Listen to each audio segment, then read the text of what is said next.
Hi class, and welcome to Module 7, Video 3 for Music Appreciation Online, Jazz.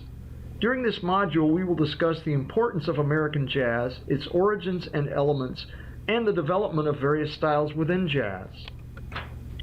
Let's begin with a law passed by the United States Congress. This was an appropriations bill, meaning that it was a law written to provide funding, in this case for the Smithsonian Institute. Some of you may be familiar with the Smithsonian Museum, the best known and largest museum of American history.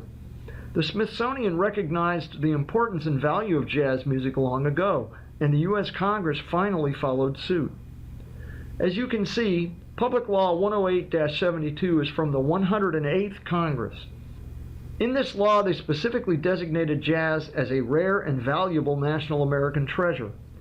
Other findings of Congress regarding jazz: jazz has inspired some of the nation's leading creative artists and ranks as one of the greatest cultural exports of the United States. Jazz is an original American art form that has inspired dancers, choreographers, poets, novelists, filmmakers, classical composers, and musicians in many other kinds of music. Jazz is an international language that bridges cultural differences and brings people of all races, ages, and backgrounds together. The jazz heritage of the United States should be appreciated as broadly as possible and should be part of the educational curriculum for children in the United States. I wonder how many of you learned anything about jazz in grade school or even secondary school. The U.S. Congress thought this was important. The law also references the Smithsonian's efforts to promote Jazz Appreciation Month, which is April. Of course, you can appreciate jazz any old time, but April is Jazz Appreciation Month, or JAM for short. Finally, Congress felt that musicians, schools, colleges, libraries, concert halls, museums, radio and television stations, and other organizations should develop programs to explore, perpetuate, and honor jazz as a national and world treasure. Jazz is our treasure. We made it and developed it. It is a part of the fabric of everyday life, from the colloquial language that we use to the way we dress. Nothing in American popular culture today would exist if it were not for the efforts of jazz musicians over the past 100 years. It is safe to say that jazz is America's one true art form and that it was created and developed right here in the U.S. It is, however, a blend of several cultures that all came together in New Orleans, Louisiana, a little over 100 years ago. We'll get back to New Orleans later. There are quite a few elements of West African culture that are prominent in jazz. These were brought to the West with African slaves. The emphasis on personal expression and improvisation is critical in jazz. Also, the tradition of drumming and the use of layered textures. Another main element is call and response. This is created by a solo voice or group of voices or instruments performing a melodic statement, which is then answered by another instrument or voice or group of instruments. Here is an example from a well-known piece by Duke Ellington. You may recall you heard the Sea Jam Blues by Duke in Module 1. This excerpt features a call and response between the saxophone section and the trumpet solo. Now here is the call, and here is the response.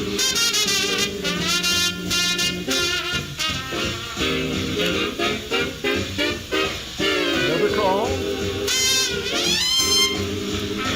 another response.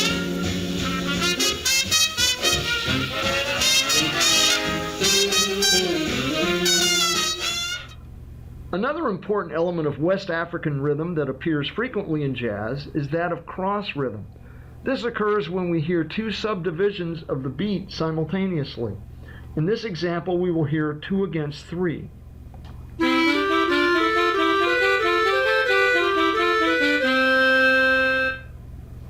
The instruments of jazz are all instruments that can be found in the typical orchestra or wind band. Most of the instrumentation comes from the wind or brass band tradition, whether a small group such as a combo or a larger ensemble like a big band. In the brass band tradition, certain instruments marched in the front. They are the main melody instruments: trumpet or cornet, clarinet or saxophone, and trombone. We call these instruments the front line, as they were literally in front. Today, most any wind or stringed instrument can be considered a frontline instrument. All jazz groups have a rhythm section. Typically, the rhythm section features some combination of the following: a chord instrument, a bass instrument, and percussion. In the brass band tradition that gave birth to jazz, we would typically have a banjo or guitar playing chords. Today, the primary chord instrument in most jazz groups is the piano. Brass bands typically featured a tuba or bass sax playing the bass line. Today, most often we hear the acoustic bass or sometimes electric bass. Some groups even use a keyboard bass. In the brass band, there were usually several people playing drums and cymbals. Early groups used snare drum, bass drum, and suspended cymbals or crash cymbals. Eventually, the trap set or drum set was developed, which allowed one drummer to do the work of three. We'll take a look at the drum set shortly.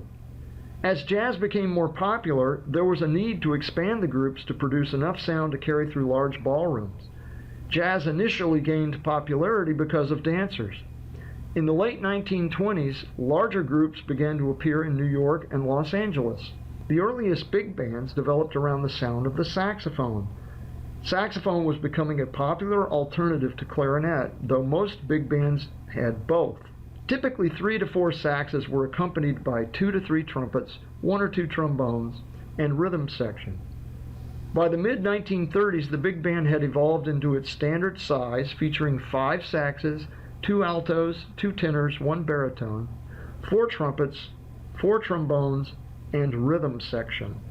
I would like to give you a little more detail on the rhythm section, since it's such an important part of this music. To reiterate, most jazz groups of any size include a rhythm section. Occasionally, one or more of the rhythm section instruments will be omitted, but rarely would you hear no rhythm section of any kind. Each part of the rhythm section is important and performs different roles. The bass is the main timekeeper. Don't tell the drummer, though, as he or she may disagree. The bass also helps to establish the rhythmic style, such as swing, Latin, rock, or some other groove, as it is known. Today, the bass part is usually played by an acoustic bass, or upright bass as we call it in jazz lingo.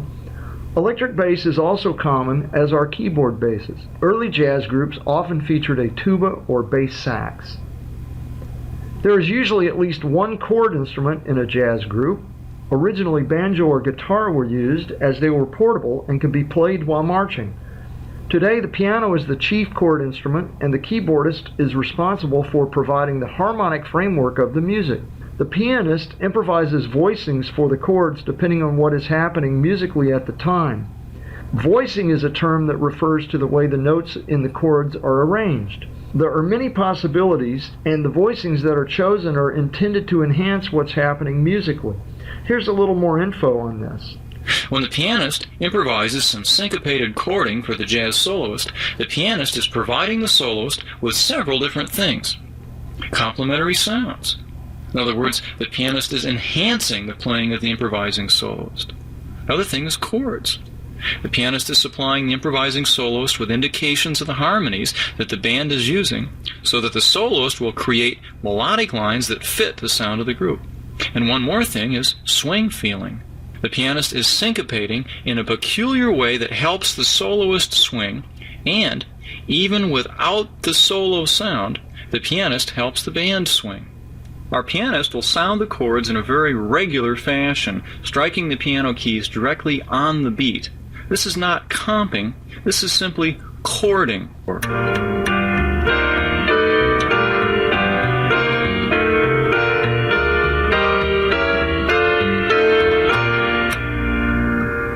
Now our pianist will sound those same chords, but this time he'll accent them in irregular ways and not always strike the piano keys directly on the beat.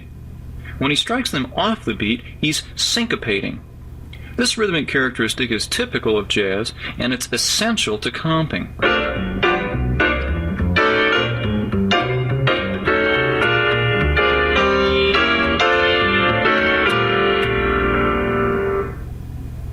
What we've been hearing is called comping. The word is derived from the word accompanying. It can also be thought to stem from the word complementing. Essentially, comping consists of syncopated chording that's intended to accompany an improvising soloist. Usually, the accompanist listens very carefully to the soloist and tries to invent patterns that fit the rhythmic and melodic directions that are suggested in the solo line. The accompanist is improvising to fit the moment-to-moment needs of the soloist. Guitar is interchangeable with piano and provides the same function in a combo. Smaller groups usually have either piano or guitar, but typically not both. Though it is not unusual to have piano and guitar, it presents certain challenges for the musicians. The pianist and guitarist have to be able to stay out of each other's way. Drums help to keep time and add color and texture to the sound of a jazz band. Drummers also help to establish the groove or rhythmic style being played, such as swing, Latin, or rock. As we will learn, various parts of the drum set have different functions. Drummers must have good coordination and be able to play several rhythmic patterns simultaneously. Here's an example of a typical rhythm section playing together to create a swing groove.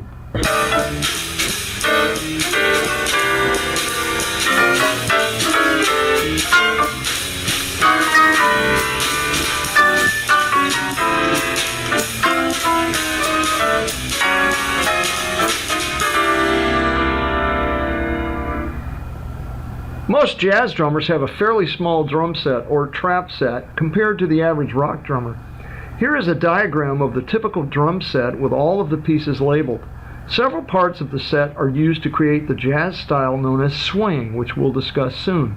First, it's helpful to understand what the drummer is doing logistically with all of these contraptions. Actually, that's how the drum set became known as a trap set. Originally, in the brass bands or marching bands of New Orleans, it would take several people to play what one person can now play on the trap set.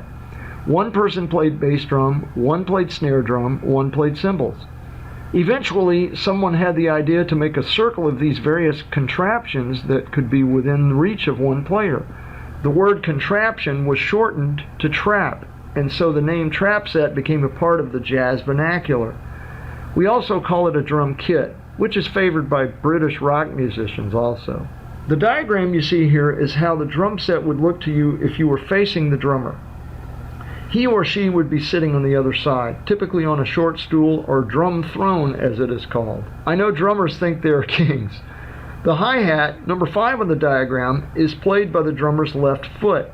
It consists of 2 smaller cymbals which are forced together by a pedal mechanism. It produces a kind of a tight chick sound. We'll hear an example of this on the next slide. The drummer's right foot plays the bass drum, number 1 on the diagram, aided again by the use of a pedal. The drummer's right hand plays on the ride cymbal, number 7. The ride cymbal is used for specific rhythms that help to define the rhythmic style. The left hand usually plays the snare drum, number 3, to create more texture. The other drums are called tom-toms, numbers 2 and 4, and come in various sizes. The smaller ones are mounted on top of the bass drum and are called mounted toms. So the drummer typically has both hands and both feet working all the time. This takes great coordination and skill, especially when playing more complex rhythms and styles. One of the most important characteristics of much jazz music is the element of swing. Swing is the main rhythmic style of jazz. It is the bouncing type feel that makes us want to move or sway when we hear it. Swing is relaxed, but it is precise at the same time. It requires a very steady pulse. Swing is usually in 4/4 meter, but it can have a variety of tempos. Medium or medium fast swing really allows us to feel the bounce. While most non-swing music such as classical, rock, Latin, or other pop styles also have a steady pulse, these styles tend to emphasize the downbeat and to a lesser degree the third beat. Remember, the downbeat is the first beat of each measure. With swing, we hear an emphasis on beats 2 and 4. 1, 2, 3, 4, 1, 2, 3, 4. As suggested earlier, the rhythm section acts as the engine for most jazz music, so it really sets the style. The bass plays quarter notes on all 4 beats. This is called a walking bass and sounds like this.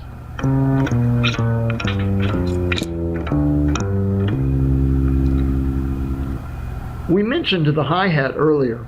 It is used to emphasize beats 2 and 4 and helps to stabilize the swing groove. Here's an example. So as we heard, the drummer also plays a ride rhythm and typically now plays it on the ride cymbal. The basic rhythmic pattern sounds like ding, ding, ga-ding, ding, ga-ding. Though good jazz drummers will vary this rhythm at times, the basic pattern remains the same.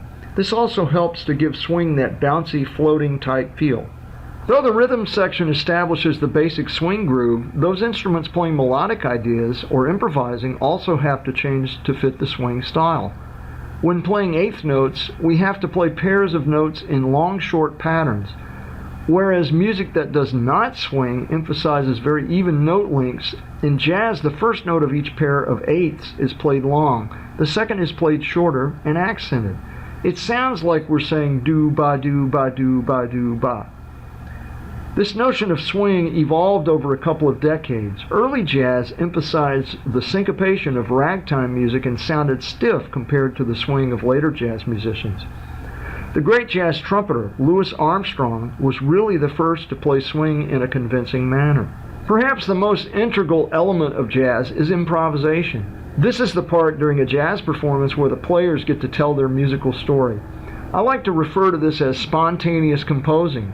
When we improvise, we are basically writing new melodies while we play. This is challenging even to the best musicians. It has been referred to as ad lib, from the Latin ad libitum, at your freedom, extemporaneous playing, making it up as you go along, etc.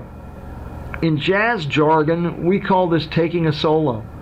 While improvisation is a part of other styles of music, none reaches the level of improvisation featured in most jazz. I like to think of this as telling your story as you play. Your story will change depending on various factors, such as the way you feel emotionally and physically at the time. As described by Roger Kamian, author of our textbook, this can be equated to a theme and variations. In jazz, the theme, or melody, is referred to as the head. The melody usually has a harmonic progression that goes with it. Each repetition of the melody or progression is called a chorus, which is derived from the traditional song format that featured a verse, then a chorus. The text of the verse usually describes or sets up what we will hear in the chorus. The chorus was usually the repeated part and the section we usually remember. So in jazz, we are improvising variations over each repetition of this form or progression. In performance, a musician may improvise one chorus or 21. Most experienced jazz musicians know when to wrap up their stories. No one wants to hear just an endless stream of variations, especially if it seems like the player has run out of ideas. A faster tempo tune will usually have more choruses of improvisation than a slower tempo piece. In general, combo performances allow more time for improvisation as the groups are smaller. Big bands have more limited improvisation due simply to the fact that there are many more players involved. One important thing you should remember: always clap for an improvised solo. The individual expression is the focus of all jazz music and should be appreciated with applause. It is okay to clap during the middle of a jazz performance. Unlike classical concerts, where we don't clap until the very end of the piece, we love to hear applause after our solo improvisation. It lets us know you appreciate our efforts, and it really does inspire us to play better. Improvisation requires the player to have a very highly developed musical skill. The player must know the style, whether it's New Orleans, swing, bebop, rock, Latin, or some other style. The players must know the chord progressions and form of the song. And jazz music does have form. Most songs are arranged in 12 or 32 bar forms. However, there are pieces with unusual phrase lengths as well. Just like classical forms we discussed, jazz forms are labeled with letters. The 32 bar song is a typical form. There is an A section of 8 measures that is repeated, then a B section, or bridge as it is known, ending with a return to A. Each section is 8 measures long. If the last A phrase is varied, we call it A prime. There are also 32 bar songs with 16 measure A sections that are repeated and varied. It has no bridge. So each chorus of a 32 bar song has, you guessed it, 32 bars. A very common jazz form is one called the 12 bar blues. It follows a traditional chord progression and form that started with blues style. We'll discuss that a little later. Improvisers also need to be musically flexible and able to respond to what is going on musically at the time. Good improvisers must have a high level of technical proficiency on their instrument and be able to play with a nice sound and good intonation. For an example of incredible jazz improvisation, we will use a recording by the Clifford Brown-Max Roach Jazz Quintet. In the 1940s and 50s, jazz had become more for listening than dancing. The music became a bit more complex and required the listener to pay attention. In this recording, we will hear trumpet player Clifford Brown performing his own tune, The Blues Walk. Brown, along with drummer Max Roach, led one of the best-known jazz combos of all time. The group featured Harold Land on tenor sax, Richie Powell on piano, and George Morrow on bass, along with Brown and Roach. This recording will feature several typical traits of a jazz combo performance. All of these are terms on your final exam review for jazz music. First, the form of the tune is a 12-bar blues, but the tempo is quite fast. Just before the first improvised solo by Clifford Brown, you will hear what is known as a break or solo break. This is a section where the band will stop, usually signaled by a chord on the downbeat. Then one player will continue to play unaccompanied, but in time. Sometimes we hear breaks in the middle of a melody, but in this case it's used to introduce the solo improvisation section. Later you will hear examples of a riff, or short repeated melodic motive. A riff can function as a melody or background accompaniment figure. In this case, it's a background figure. The first riff is played by the saxophone during the trumpet solo, then later the trumpet will play a one-note riff behind the sax solo. Toward the end of the piece, after the drum solo, you will hear a call and response between the trumpet and saxophone. In jazz, this is called trading. The solo instruments alternate 4-measure phrases, then 2 and eventually every 2 beats. This is difficult at fast tempos because the players have to react to one another. It is like a musical conversation. It is exciting and entertaining when done well. You can hear this tune on iCollege. It is a link in the content area under the Module 7 lecture videos. Jazz music developed right at the end of the 19th century, mostly in New Orleans, Louisiana. However, before anyone started playing jazz, there were 2 musical styles that had become popular that strongly influenced the early stages of jazz music. The first of these is called ragtime. The name ragtime is a contraction of the name ragged time, which was used to describe the strong syncopation common to this music. Ragging became the technique of applying this syncopation even to tunes that were not usually syncopated. The style was created primarily by African American pianists who traveled the South and the Midwest playing in beer halls, taverns, and even brothels. It was likely an attempt by the piano players to emulate the sound of a marching band. Normally, ragtime is notated in 2/4 meter. The left hand plays a very steady oompa to copy the sound of the low brass in a marching band.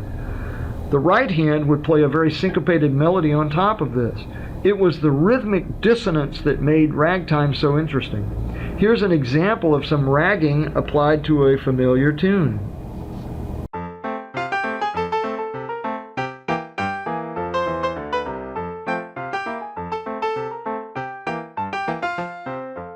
These pieces became known as piano rags, not to be confused with the cloth that you would use to dust the instrument. These tunes were often quite sophisticated and usually followed the formal scheme of traditional American and European marches. Although improvisation was not inherent in ragtime, it is clear that many of these piano players could improvise and would likely embellish their music as they played. Early jazz musicians were intrigued by ragtime and played some of the better-known rags as a part of their repertoire. Brass bands and marching bands started ragging familiar tunes, and this helped to lead to the sound of early jazz right around the turn of the 20th century. Though there were many popular ragtime composers, Scott Joplin became the best known and the most prolific of them. Eventually known as the king of ragtime, Joplin grew up in Texarkana, Texas, where he started playing piano as a child. A German piano teacher heard Scott Joplin play and was so impressed he offered him free piano lessons. Joplin learned about many of the great classical composers and ultimately received a formal education in music. He thought that ragtime would become America's classical music, and he tried to bridge the gap by composing 2 operas and a ballet in the ragtime style. He wrote close to 50 piano rags, many of which were published and sold quite well. Joplin eventually settled in Harlem and taught piano lessons. Many ragtime works were made popular as piano rolls. A piano roll was made of a long strip of heavy paper that had holes punched out of it. When placed into a player piano, these holes would line up with a mechanism that would force the keys down. By using a complex system of pneumatics, the piano would literally play by itself. The photo on the left shows how the piano rolls were created. By having a pianist play on a recording piano, marks were made on the long strip of paper to indicate various aspects of the performance, including pitches, rhythms, dynamics, and even tempo. Later, the marks were notched so they could be played on a player piano. The photo on the right shows the inside mechanism of a player piano. Player pianos were quite popular in the early 20th century, but with the advent of recording, player pianos became passé by the 1930s. And, of course, radio became the main form of in-home entertainment during the 1930s and 40s. More recently, digital player pianos have been developed by companies like Yamaha, well known for their acoustic grand pianos. Scott Joplin made a few piano rolls of his rags. If you go to the Connect website, you will hear the great recording of Joplin playing his best-known composition, the Maple Leaf Rag. Published in 1899, it quickly became a hit, and Joplin's publisher sold hundreds of thousands of copies. Blues was another pre-jazz style that influenced early jazz. It became popular by the end of the 19th century, primarily as a vocal style. Blues lyrics often sounded sad or depressing, and we often think of feeling bad as having the blues. In reality, blues music was therapy for the African American community that created the sound of blues. Blues evolved out of various other African American folk music associated with oppression and slavery, particularly work songs and field hollers. Work songs were sung by slaves to make the drudgery of hard labor seem less strenuous. The practice of vocally bending certain pitches downward created the characteristic blue notes now associated with all popular music. Blue notes were usually the third, fifth, and seventh notes of a scale flatted by approximately 1/2 step. Early jazz musicians copied these sounds from blues singers, and it gave the music a very earthy quality. Originally, blues form was not standardized. Around 1910, W.C. Handy, a well-known blues and jazz cornet player, standardized the form into 12 measures. Most early blues was performed by singers accompanied either with guitar or piano, but later the accompaniment featured jazz-type combos. The blues form follows a musical and poetic structure. The standard 12-bar blues is organized as 3 4-measure phrases. Each phrase has a line of text and follows a specific chord progression, as indicated here on the slide.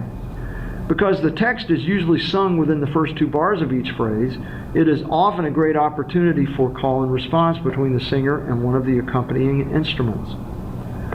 Of course, blues had become so popular that some songs had blues in the title, even if the music did not fit the form or typical rhyme scheme of blues music.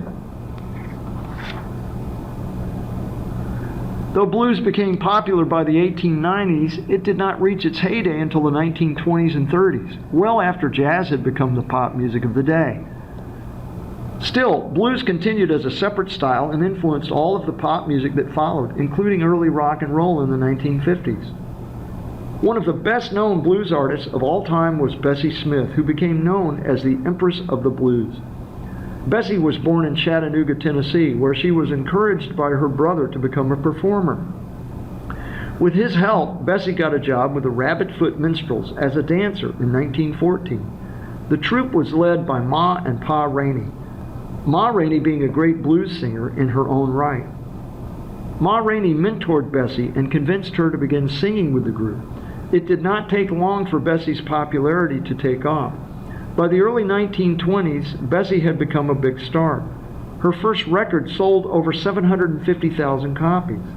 Bessie was popular with both white and black audiences, though most of her records were marketed to the African American community. Bessie wrote many of her own songs and had the opportunity to record with some of the top artists of early jazz, including Louis Armstrong and Fletcher Henderson. She was the most important black female vocalist of the 1920s. Our example is a tune written by Bessie called Lost Your Head Blues.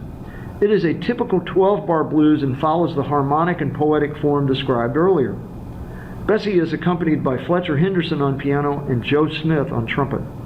Fletcher Henderson from Cuthbert, Georgia, was an important jazz musician and one of the first to lead a larger jazz group.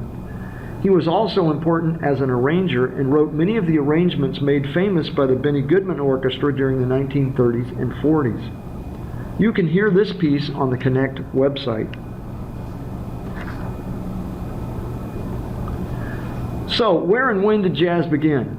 In general, New Orleans, Louisiana, around the turn of the 20th century. Although it is likely that other cities had musicians who were experimenting with ragtime and blues, New Orleans, because of its multicultural society, provided the best backdrop for the evolution of jazz. There was a vibrant artistic culture in New Orleans. There were musicians of every type: classical, folk, blues, and ragtime. There were brass bands, opera companies, and orchestras. And there were many opportunities for musicians to find work. The various races and cultures of New Orleans managed to avoid the level of racial stress prominent in other large, diverse cities. Musicians of all backgrounds came together to create music, though early jazz was somewhat segregated initially. The Creoles, who were a mixed race, African American and European, became an important entity. Creoles often had more European-type education. As musicians, they could read and write music and generally had access to better instruments. They had knowledge of European classical music, but were not typically prone to improvisation. They had a separate community that tended to be more middle class. On the other hand, African Americans who were descendants of slaves tended to be more steeped in the blues and were familiar with ragtime music. They tended to play more by ear and were interested in the personal expression afforded by improvisation. By the end of the 19th century, under Jim Crow laws, Creoles were categorized as Negroes, just as the descendants of slaves had been. As a result, these two communities were forced to mix. The European elements of the Creoles blended with the more folk music style of the slave ancestors. Classical music elements blended with blues and ragtime. The result was a new music based on syncopation and blue notes. This music eventually became known as jazz and developed from 1900 to 1917, though no one can say exactly when the earliest jazz music was heard or who performed it. This new music quickly became popular and eventually superseded ragtime and blues as America's pop music. New Orleans-style jazz eventually worked its way north to places like Chicago, New York, and St. Louis, and became known as Dixieland jazz or traditional jazz. In New Orleans, there was a vibrant nightlife that carried with it the aura of indulgence. Drinking, gambling, and prostitution were quite popular. In an effort to control the issues that arose from this activity, an area of New Orleans was dedicated to this nightlife. It was called Storyville, named after Sidney Story, a city councilman who promoted the idea. Of course, Storyville is where most early jazz musicians had opportunity for work. For that reason, early jazz was always associated with vice, sin, and criminal activity. Storyville was also popular with U.S. Navy officers who would dock at New Orleans. Because too many sailors were coming back to their ship with STDs, the U.S. Navy shut down Storyville in 1917. This forced all of those early jazz musicians to find work elsewhere, and many moved north to set up shop. New Orleans-style jazz has a very characteristic sound. The instruments used came from the brass band and marching band tradition, as many of these instruments became available in New Orleans after the Civil War ended. By the late 19th century, brass bands were experimenting with ragging and blues. This led to the creation of the new sound. In New Orleans-style jazz, we hear what is referred to as collective improvisation, especially among the frontline instruments. Each instrument has a particular role to play, as it would in a marching band. The cornet or trumpet would play an embellished melody. In other words, the melody would have added notes or embellishments. The clarinet would play a counter melody that would also be heavily embellished. Then the trombone would play a quasi-bass line and also add important harmony notes. The rhythm section typically featured banjo as the chord instrument, superimposing 4 fast beats over the oompa sound of the tuba. Drums tended to play a bit more rudimentary marching style of rhythm, such as this.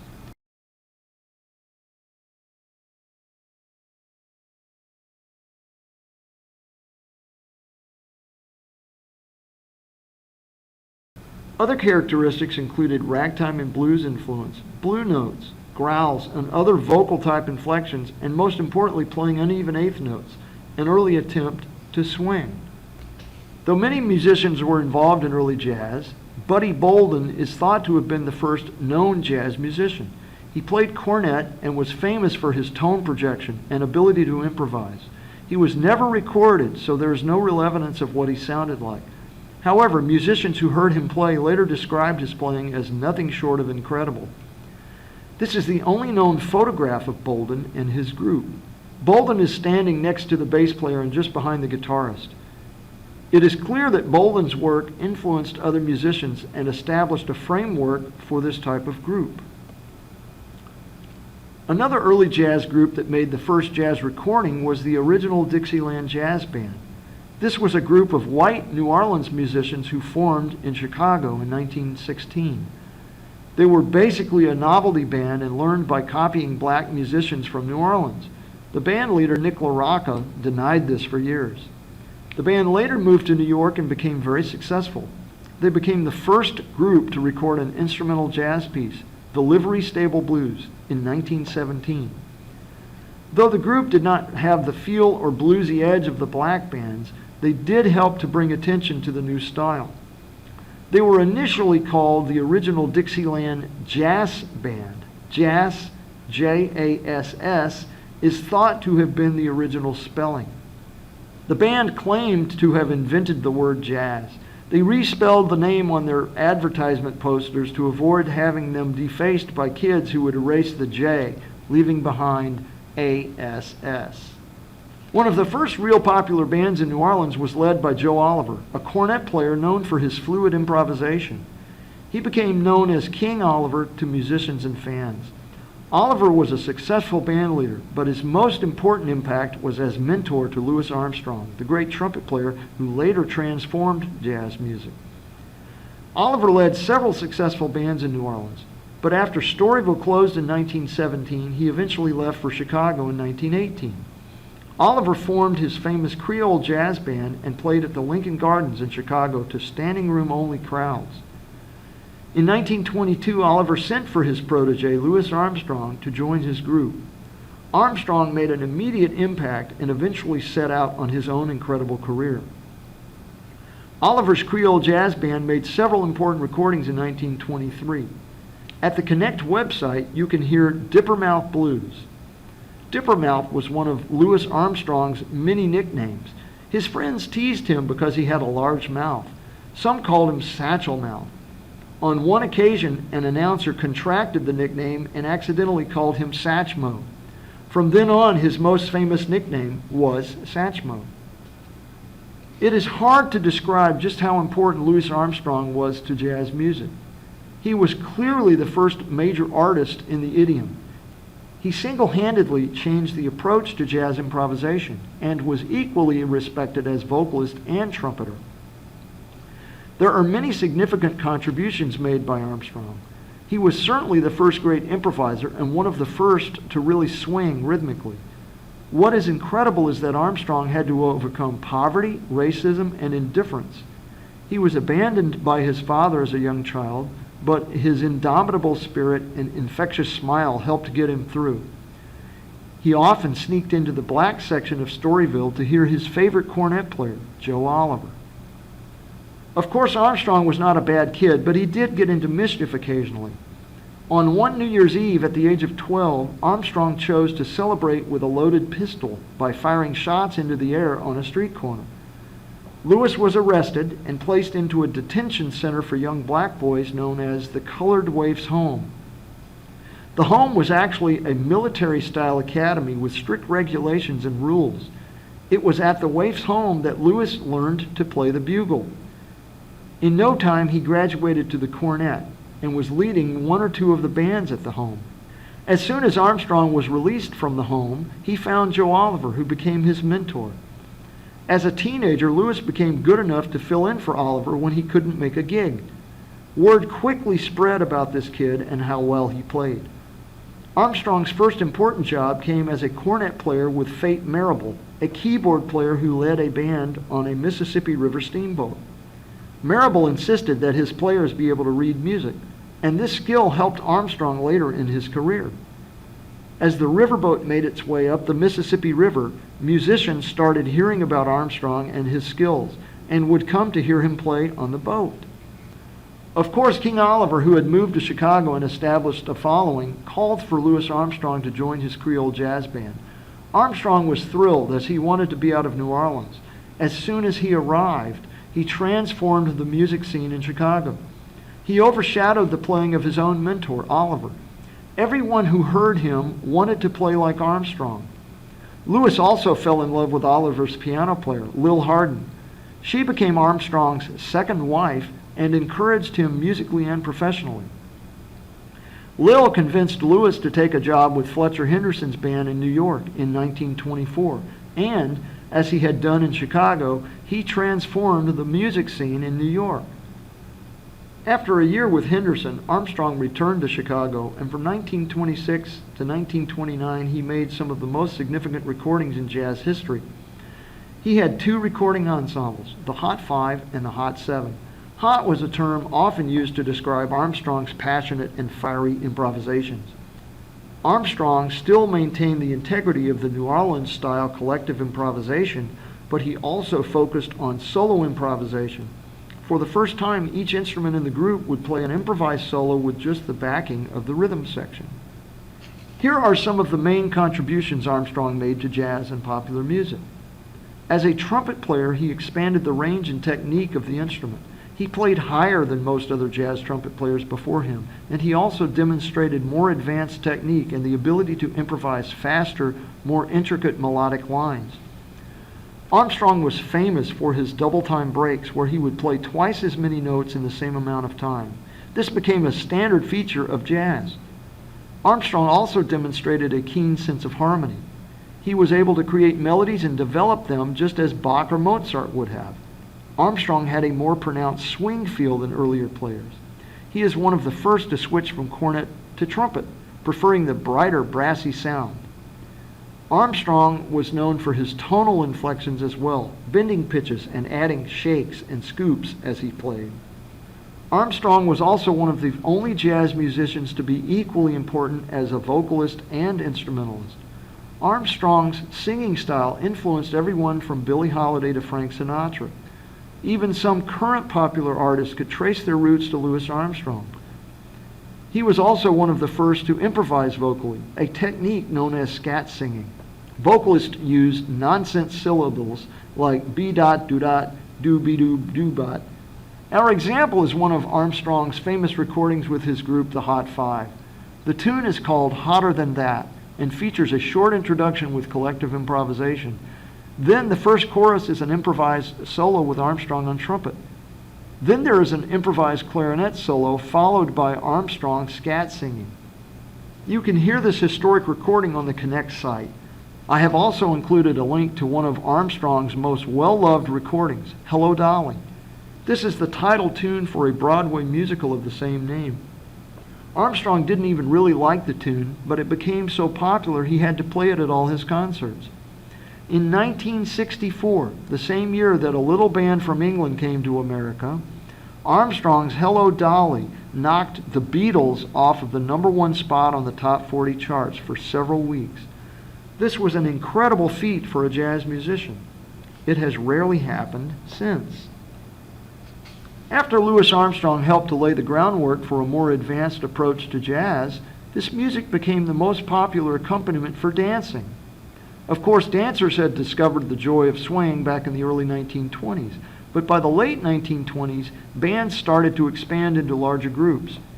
We have already mentioned Fletcher Henderson, who had one of the first larger bands to gain popularity.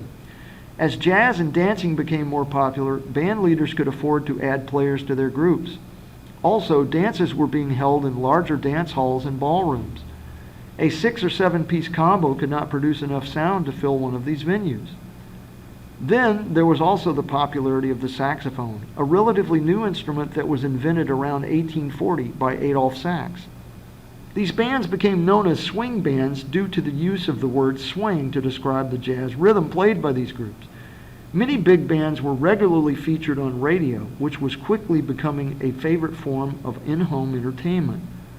Radio programs regularly appealed to swing dancing, which in turn led to greater popularity of these bands for live performances. The earliest bands would typically feature 3 to 4 saxes, 2 to 3 trumpets, and maybe 1 or 2 trombones, along with rhythm section. Eventually, a standard-sized band emerged featuring 5 saxes, 2 altos, 2 tenors, and 1 baritone, 4 trumpets, 4 trombones, and rhythm section. Although guitar was a more optional rhythm section instrument, most bands included guitar. Because of the size of these groups, the collective improvisation of New Orleans-style jazz was impractical. Written arrangements were necessary, and each big band had at least 1 or 2 arrangers that helped to shape the sound of the group. Sometimes the arrangers were players in the band, but often arrangers were separate personnel who were paid just to write music for the group. The arrangers often wrote original versions of pop tunes of the day, and the various bands would try to create a unique sound. Occasionally, arrangers would write new instrumental tunes to feature 1 or more players in the band. Each big band also had a leader who was typically a very skilled musician. They were usually known for their sound or technical skill as a player. Big bands also relied on attractive singers to croon the popular songs of the day. Many stars of the 1930s and 40s were well known for their work with big bands. All of the bands featured several soloists who were great improvisers. Many tunes used riffs to create melodic interest. Remember, a riff is a repeated melodic motive. Some bands originally improvised several riffs layered together. They would then have to repeat the riffs until they could remember them. These types of performances were known as head arrangements. Later, these riffs were notated and became the standard melodic ideas for the arrangement. Before Benny Goodman integrated his band in 1935 with the addition of Teddy Wilson on piano, groups were typically categorized as white or black. The white bands, led by Benny Goodman, Glenn Miller, Tommy and Jimmy Dorsey, and Artie Shaw, all played with great polish and sophisticated arrangements. However, they lacked some of the spontaneity and earthiness of the black bands. Fletcher Henderson, Jimmy Lunsford, Count Basie, and Duke Ellington led the best-known black bands at the time. They played with a stronger sense of swing and blues. As swing bands rose in popularity through the mid-1930s through the mid-1940s, most bands played arrangements that appealed primarily to the dancers. One band leader began to change the approach of the big band arranging and composition, and write music as much for listening as dancing. His name was Edward Kennedy Ellington. His friends called him Duke because of his sophisticated manner, his impeccable taste, fine tailored suits, and intellectual approach. Duke Ellington transformed big band music into something more unique. He approached the big band as Beethoven or Brahms approached the orchestra. Ellington experimented with combinations of tone color never before heard in big bands. He also broke new ground with unusual forms, not always the 32-bar song or 12-bar blues, though he composed many of those as well. Duke wrote for the specific players in his band. He used their unique sound qualities to craft arrangements that could not be reproduced by any other band. Instead of alto sax 1, he wrote for Johnny Hodges. Instead of trumpet 2 or 3, he wrote for Cootie Williams or Rex Stewart. Ellington, who was originally from Washington, D.C., gained popularity after he moved his small group to New York City in the late 1920s. He expanded his band and was engaged to play at the famous Cotton Club in Harlem. Duke had to write new music every week and became prolific in a very short time. Later, as his band became busy with touring, Ellington hired a young pianist-composer named Billy Strayhorn to help take up the slack. Strayhorn acted as a secondary pianist to Duke and also contributed arrangements to the band. Strayhorn had a similar style to Ellington and fit the band well. Both were drawn to unusual combinations of sounds and unpredictable harmonic progressions that featured unusual dissonances.